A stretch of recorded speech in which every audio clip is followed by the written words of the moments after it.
only to start with. I want you, what's up? Handouts? I'm going to go in the content in a second. It's about leadership. I have one question. You're all blooded now. You're all healthy. I see the halo of angels on the top of your head. You're totally actualized. You're sanctified beyond belief. Right? So here's my question. I want you to give a gut response to what your process group experience is. If you can say things like, well, it'll help with my vision and mission because my core values and my strategy, because my EBITDA and my KBI, no, I'm going to flunk you. I want a gut response of 1 to 3 words on what your first process was like, because we want to know. So, intimate, great word. Real, great word. Encouraging, deep. Uncomfortable. Yes, growth is uncomfortable, yes. Emotional, good. Tiring, it's work. Who said tiring? It is work. Tiring, good. Authentic. Loving. Fun. But you're the angry one. So you had anger and fun and loving? Well, way to go. You're the package. Liberating. So something happened inside and the streams came out. In tune. Great word. Resonant. Perfect. Overwhelming. Vulnerable. Bonding. All right. Give me some of the uncomfortable stuff. What kind of uncomfort? Group has all kinds of different uncomfortable stuff. Awkward, great. Disagree. Christians disagree? No, it's kumbaya. Yeah, you disagree. You speak the truth in love. Great. Shame, baby. When you get into your stuff and you wonder why I can't feel this stuff, guess what? The shame barrier is there. And somebody's got to break through the shame barrier. Love it. Snot. What? Snot? You did not say snot. I love you. You're wonderful. So buy stock in Kleenex today. You'll make a bunch of money. Give it to missions. This is really good. So. Feeling out of control? Yes, very much. Very much. It's a situation that we cannot control. And it's a very organic process. Here's the way I look at the process of sanctification through group. You're in Los Angeles and you want to drive to New York. Well, the really anal retentive say, well, there's only one way you can go. You got to go Highway 35, and they're all black and white and they drive me crazy. I don't have lunch with them anymore. And then you have people like you guys and they go, God's going to get me to New York, but there's like 16 different ways to do it in all these lanes. But I'm getting there. I'm getting to holiness, and I'm getting to health, and I'm getting to self-esteem and righteousness. But there's a lot of twists and turns. We'll get to New York, but don't be anal about it. It'll drive you crazy. Everybody will hate you, so don't do that. Great. Okay. Let me diagnose you. First day, first process group, first class, normal. Okay, great. You're normal. All right, I'm going to switch to a leadership topic which affects not only the leader, but it also affects you guys, because every counselor and coach has a sphere of influence. De facto, it makes you a leader, and every leader de facto has to be a leader. So if your handout says be a leader that people want to follow, you're in the right place. Is everybody got that? Let me assure my iPad is not going to cut off in 15 minutes. Good. All righty.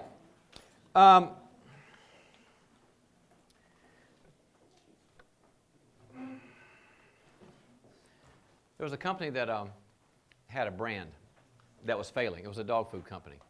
And it just was, the trends were going the wrong way, and they weren't making what they needed to make, and market share was failing. And so the CEO said, we got to put a lot of money into marketing. So they created a new package, a new box, TV commercials, really, put them on the right sides of the aisles, the pet food stores and all the grocery stores and that sort of thing.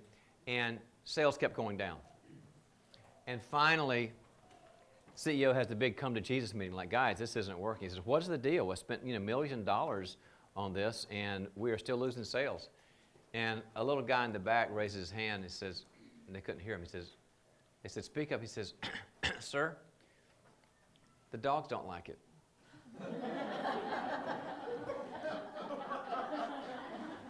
Great packaging, great store placement. The dogs don't like it. And that's sort of the way that people view leadership. By the way, I'm a feng shui person, and I'm getting too hot. And it's after lunch, and y'all are tired. Do you mind if I like for you to be a little bit uncomfortable on the negative end. Can I bring it down 2 degrees? Would anybody? Yeah. Okay. Yes, please. Seriously, you guys' eyes are starting to roll, and the dogs aren't going to like our talk. And so I'm going to take my jacket off. So can the powers that be cut us a couple of degrees? Thanks. The whole point is that people have to get a job, and they're going to follow you, whether you're a counselor, coach, or leader. But if they don't want to follow you, you've got a problem. Because if they don't want to follow you, you're a manager. You check their goals, check their requirements, check what they're doing. If they want to follow you, you've become a leader. That's the whole difference between a leader and a manager, and you got to have both. And I'm so dysfunctional here. So that's why I love that passage in Matthew 5:14, our key passage here, where Jesus says to the world, he says to the disciples, you are the light of the world. A city set on the world cannot be hidden. You're light. And so they've done a lot of really good research on a neuroscience level, as well as a performance level, as well as a clinical level, on what attracts people to the leader. Let me ask you a question. Who of you have a leader or mentor that you would walk over coals? I have a couple. I would walk over coals to be with them. Who is it? His name is Graham Shaw. He's my mentor. And why would you walk over coals for Graham? Because he basically done that with me, and meeting with me, and giving to me. He's given that much to me in my life, so I would do that for him. And it's not about the job. It's about you and Graham and the mission. Right. Somebody else.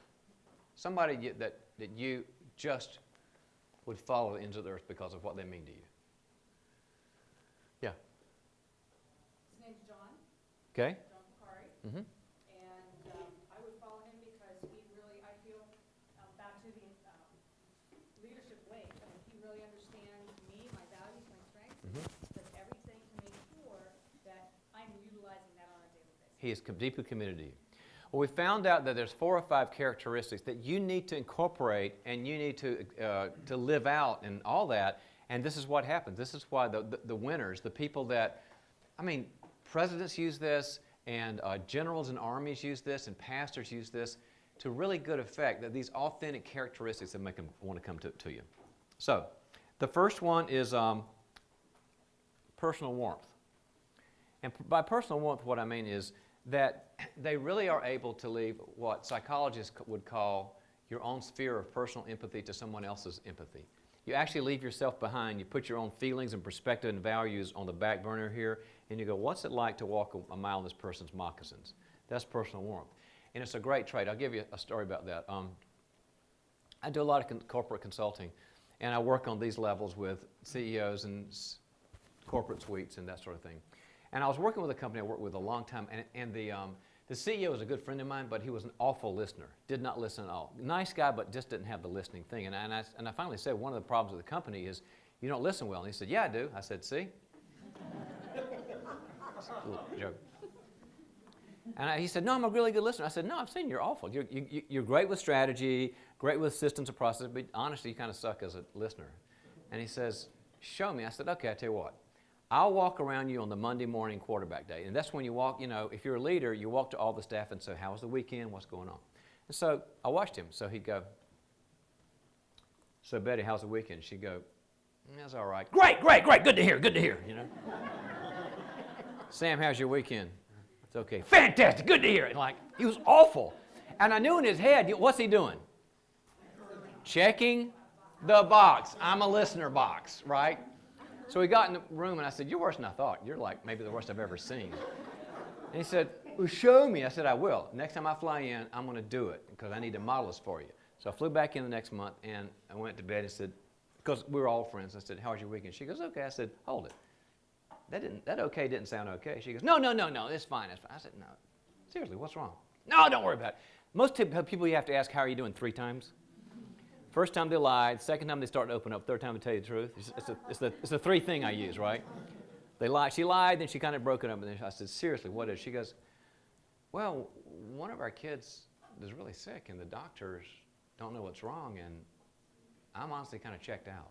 And I said, oh my gosh, sorry. So I pulled her in the room. She and I and the CEO did the 7-minute counseling session.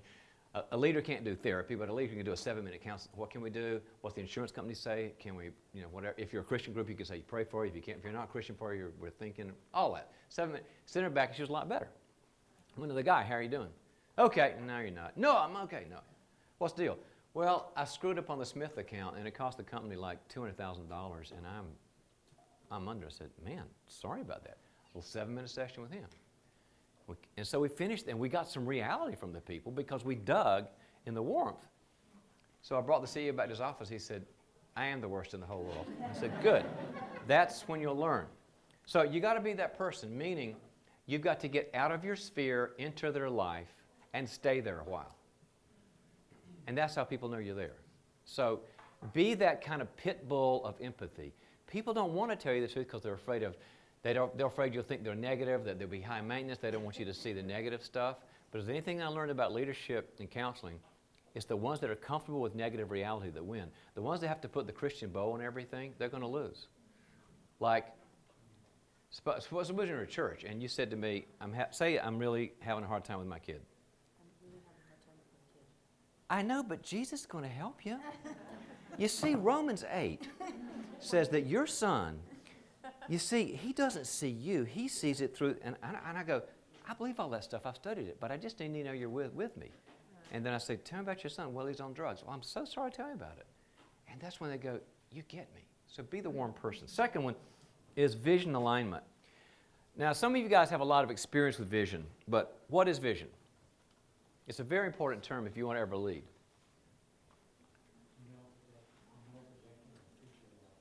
Very good. Vision is two things. It is a description of a future reality, and it's highly, highly emotional in nature. You see, a mission statement, that's the difference between mission and vision. Mission is here's our DNA. We make a great staple. Acme Staples does good staples. We're in 14 countries, and we want to have good quality. But nobody's going to get excited about that. Vision is we want everybody's pieces of paper to be held together.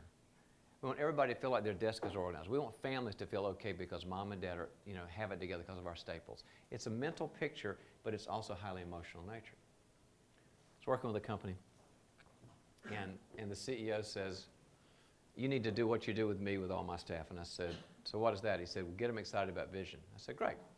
I said, what have you told me vision is? He says, it was a medical company. He says, our vision is really good medical things on time.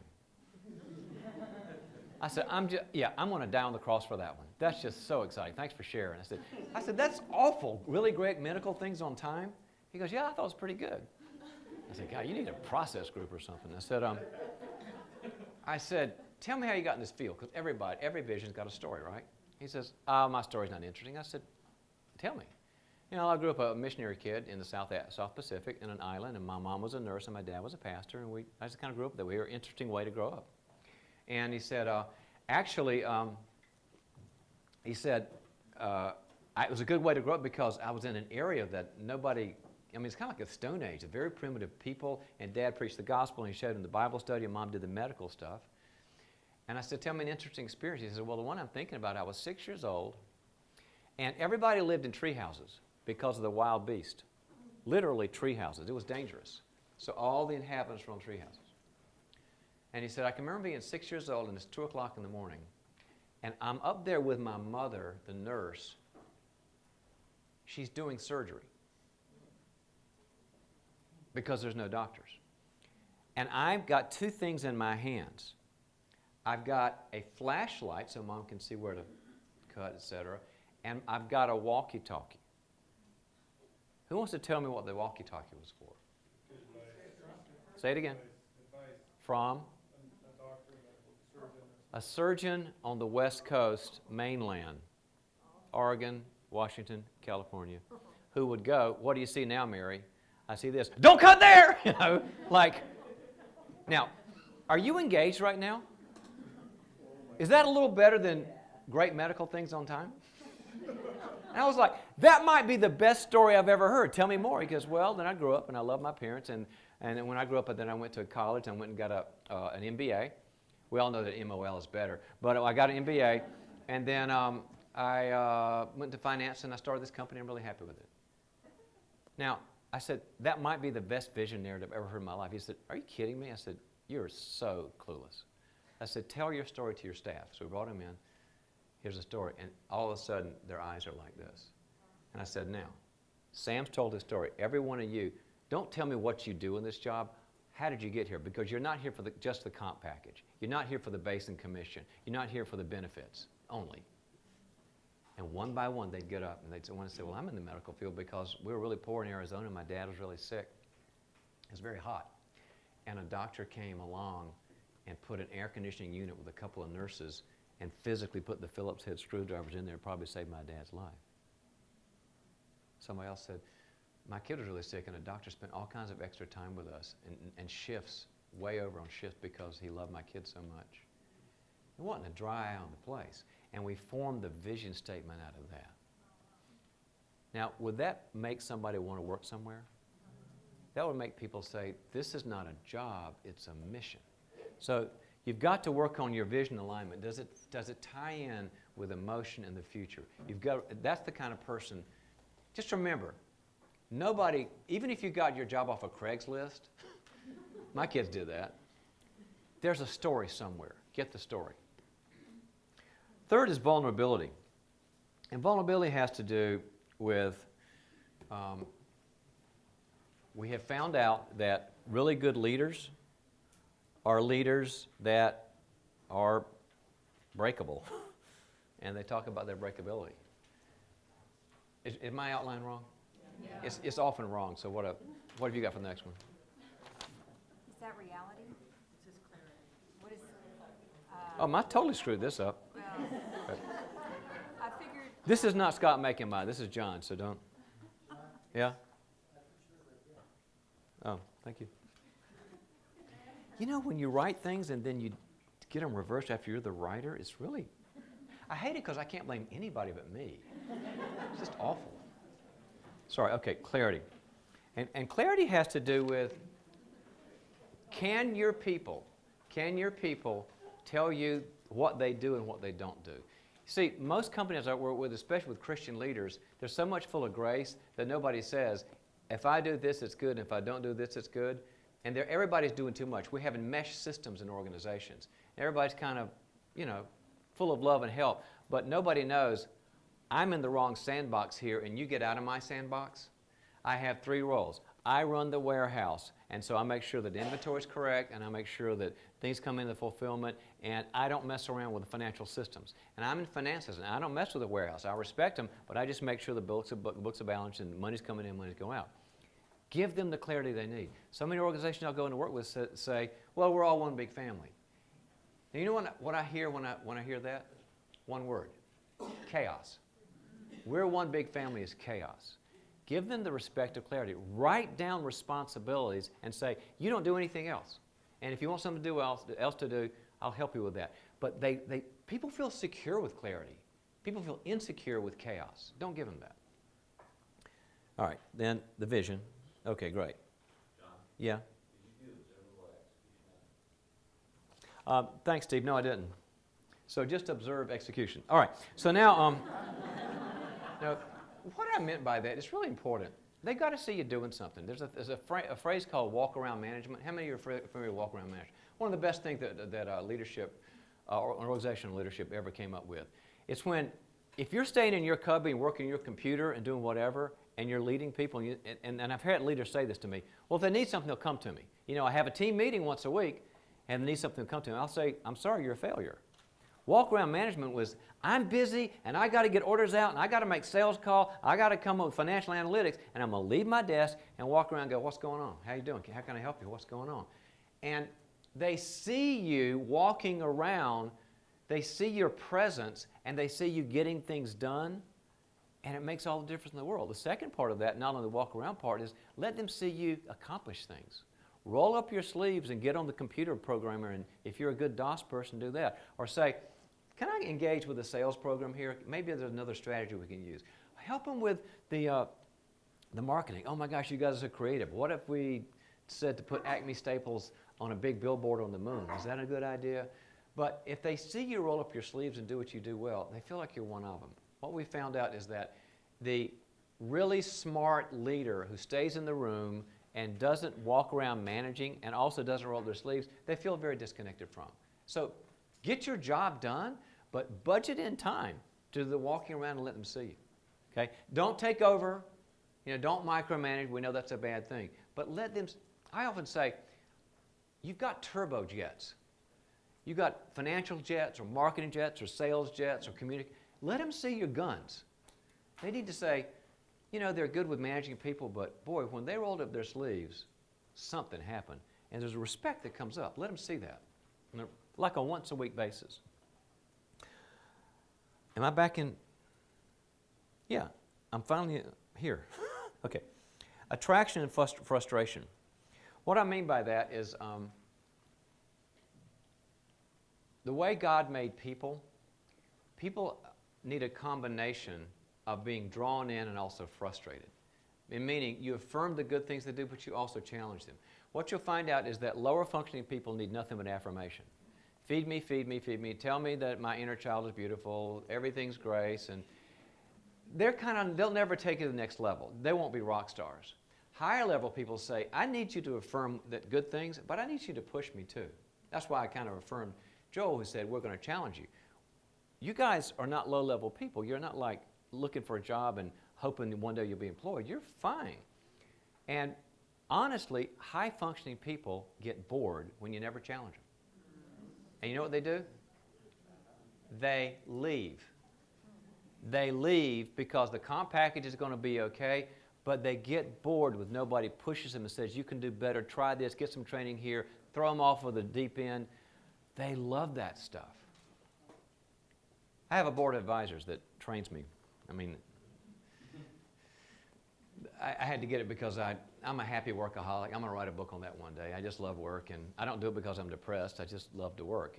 But I have a real high threshold of pain. I'm like a Labrador retriever. You can throw a lab against the wall and they go, are we playing today? I don't feel the pain. And I just love to work. And so God gave me a thing called Bell's palsy. There's a long story about that, but my face got paralyzed, and I took it as a signal from God, something's wrong here. And I said to God, okay, you gave Pharaoh 10 of these. I don't want number 2, whatever. My face paralyzes enough. I don't want like rivers of blood and flies and frogs. I'm getting it, So a friend of mine said, you're not accountable and you need a board of advisors. And I said, that sounds awful. There's another solution here. They said, no, you're not accountable. I said, I'm accountable to God and my wife. And they go, yeah, see where that got you? And I said, because I can kind of slide by both of them. So I got these really smart guys who are high accomplished fellows, good Christian guys that I've known a long time, and they're on my board. And so our first meeting, I spent like a week giving all my financials and my information about my family and my personality and my mission in life. I gave them everything. And we had this great day, and they went, gosh, you were so vulnerable. Way to go. You're serious about growing, and you're vulnerable. This is great. This is going to be fun. 3 months later, we meet. The first 5 minutes were affirming. You did your homework, and that was good. The last 5 minutes were affirming. We think you've listened. In the middle, better up. Boom! You're not listening. You're in denial. There you go again. You're going to blow. You're going to get Bell's palsy again? And like, best thing to happen in my life. The kisses of a friend and the wounds of a friend and the kisses of an enemy.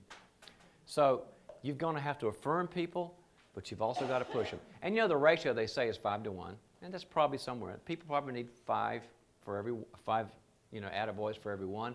But here's the thing: the higher level people go, the less they need the 5 to 1. After like 4, they'll finally go, just get to it.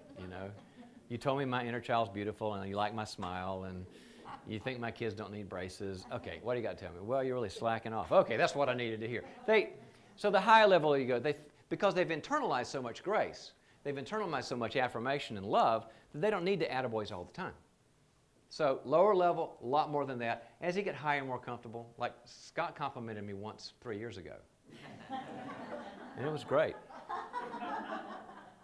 don't think I have to tell you I love you again. So give them both. And then the last one is reality. And reality has to do with the fact that you're broken and we're all broken. And we all have strengths, but we're broken people.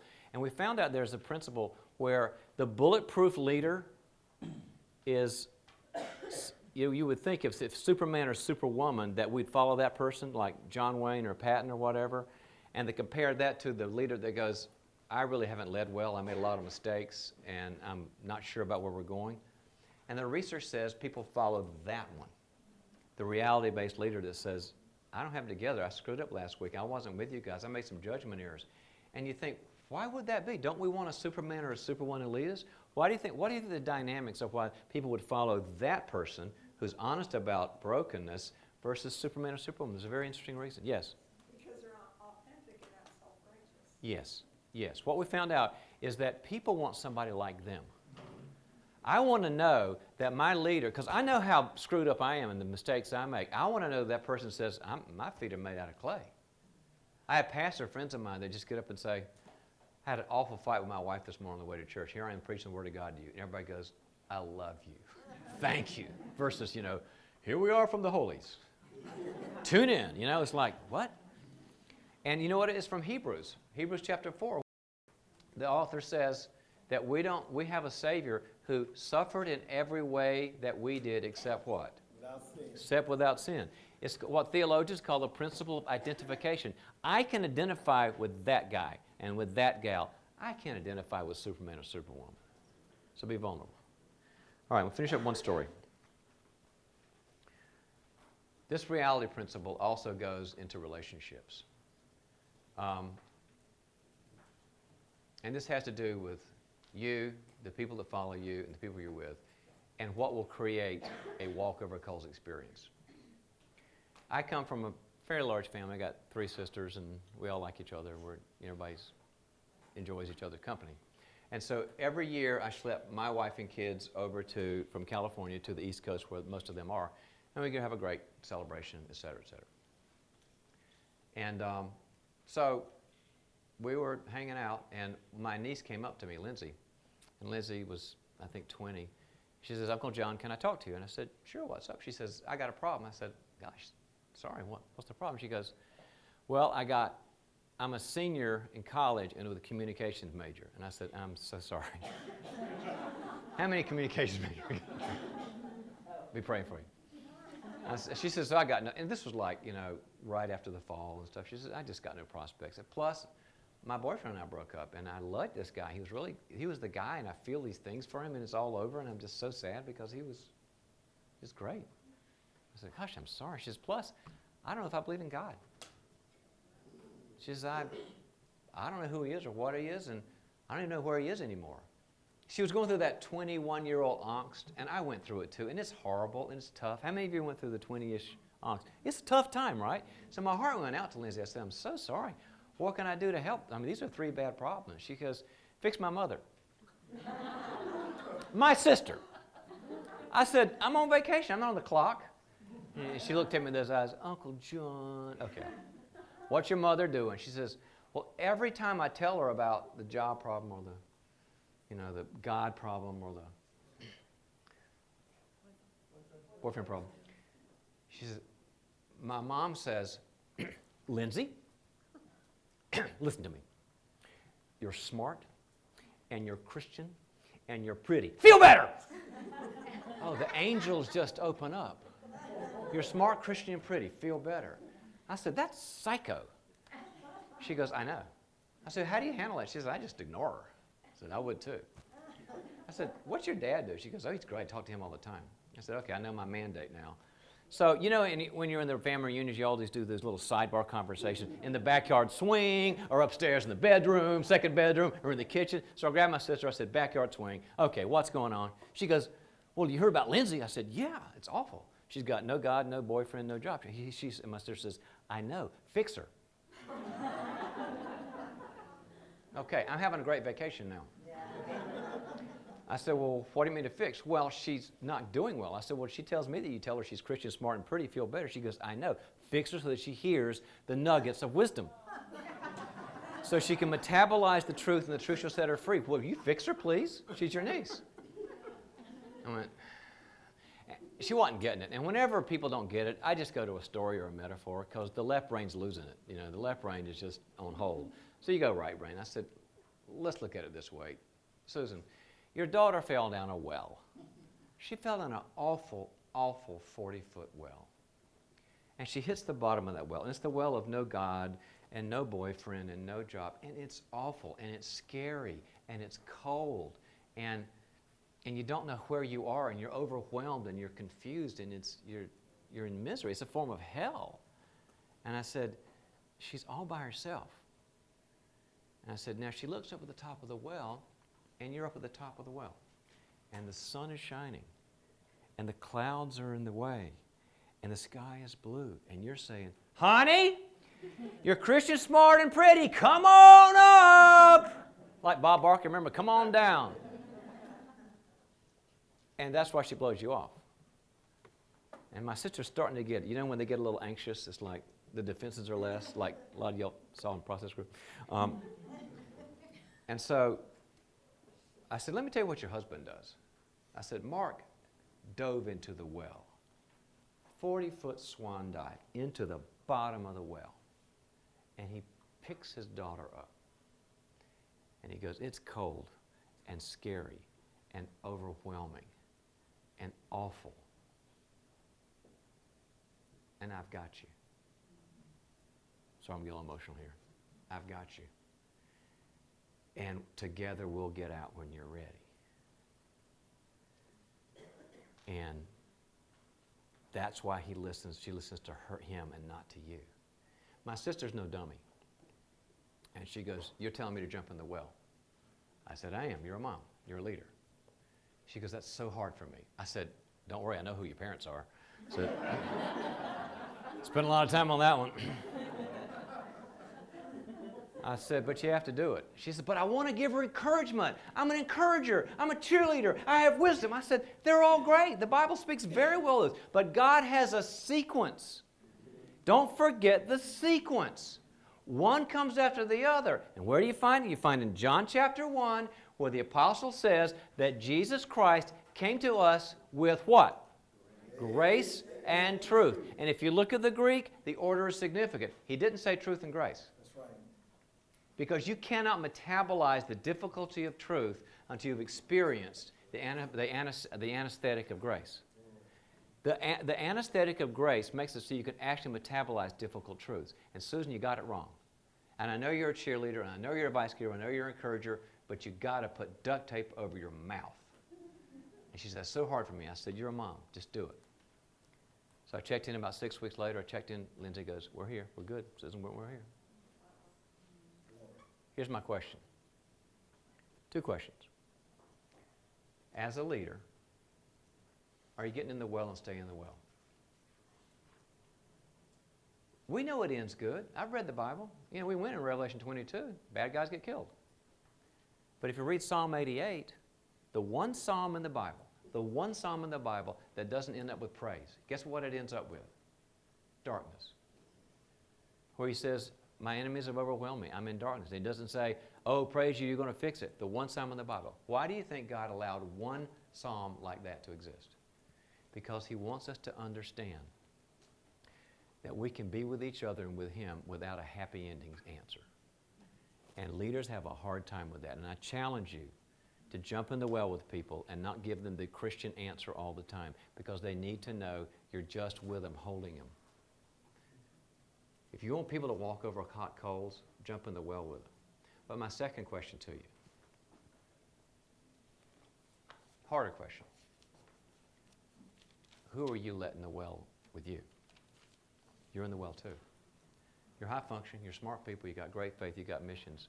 Some of you refuse to let somebody in the well with you because of shame. I don't want to be high maintenance. I don't want to be needy. I don't want to burden people with problems. I'm too embarrassed. If you really knew me, you wouldn't say. And I challenge you to take the grace of God seriously and see if people here can jump in the well with you. You'll never have this experience again in your life. Not something like this. Be a good steward of it. Jump in each other's well. Have someone jump in your well. And you will learn how to be the leader that anybody would follow. Make sense? Okay. Okay. We're actually back on time. So Was that a critical statement? sometimes when you have shame, you anything, general statements. That was good. That was really good. He did good on that one.